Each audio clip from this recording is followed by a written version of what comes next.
उत्तराखंड विधानसभा से बर्खास्त किए गए कर्मचारियों के लिए क्या एक राहत की कहीं रोशनी दिख रही है? क्या उनके सामने उम्मीद की कोई किरण है? ये सवाल अब धीरे धीरे उठ रहा है। भले ही उनकी नियुक्ति पर पहले दिन से सवाल उठते रहे हों, लेकिन इन सवालों के बीच ही कुछ रास्ता निकलने की उम्मीद भी बन रही है। और इन उम्मीदों के बीच पूर्व कैबिनेट मंत्री, कांग्रेस के सीनियर नेता हरक सिंह रावत के एक आरोप ने, एक बयान ने उत्तराखंड की सियासत में नया भूचाल लाने का काम किया है। हरक ने क्या कहा है वो आपको आगे बताएंगे, लेकिन फिलहाल ये समझिए कि कैसे जो धरने पर बैठे हैं 228 बर्खास्त कर्मचारी, उनको एक उम्मीद की किरण दिखी है। वो उम्मीद की किरण है डॉक्टर सुब्रमण्यम स्वामी, जो कि बीजेपी के सीनियर लीडर हैं। उन्होंने चिट्ठी लिखी है उत्तराखंड के मुख्यमंत्री पुष्कर सिंह धामी को। सुब्रमण्यम स्वामी को यह लगता है कि जो नियुक्तियां विधानसभा में हुई और जो 228 कर्मचारी बर्खास्त किए गए, तो वो बर्खास्तगी सही नहीं है। यानी उन्होंने सवाल उठाए हैं स्पीकर के फैसले पर, सरकार के फैसले पर, और ये कहा है कि जो कर्मचारी बर्खास्त किए गए हैं उन्हें बहाल करने का कोई रास्ता निकालिए,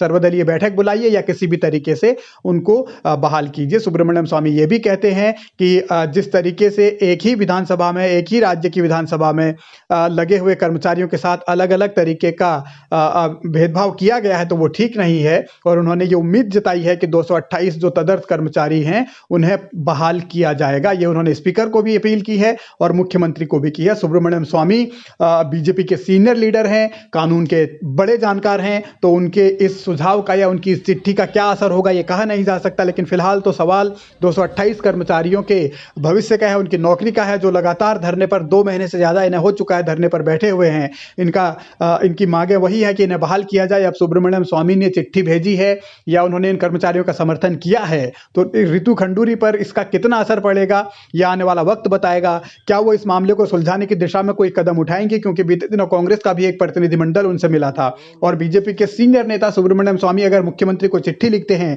तो क्या मुख्यमंत्री इस पर कोई संज्ञान लेंगे या ठंडे बस्ते में डाल देंगे? आपको याद होगा सुब्रमण्यम स्वामी ने उस चीज का भी विरोध किया था जब त्रिवेंद्र रावत ने देवस्थानम बोर्ड बनाया था और उसके बाद वो देवस्थानम बोर्ड बीजेपी की सरकार को भंग करना पड़ा। अब हरक सिंह रावत के मामले पर आइए। हरक सिंह रावत ने सनसनी फैलाई है अपने बयान से। हरक सिंह रावत का सीधा सीधा आरोप यह है कि विधानसभा में जो भी कर्मचारी लगे हैं उनमें से ज्यादातर से नोट लिए गए, रुपये लिए गए, यानी घूस ली गई। ये हरक सिंह रावत का आरोप है। अब वो घूस किसने ली, ये भी सीधा सीधा सा एक मुद्दा है। और इस मुद्दे के बाद हरक सिंह रावत ये भी कहते हैं कि अगर निष्पक्ष जांच हो गई विधानसभा में हुई भर्तियों की, जो बैकडोर एंट्रियां हुई हैं, तो उसमें धामी सरकार की आधी कैबिनेट जेल में होगी, यानी आधे से ज्यादा मंत्री जेल चले जाएंगे। ये हरक सिंह रावत का दावा है, ये उनका आरोप भी है।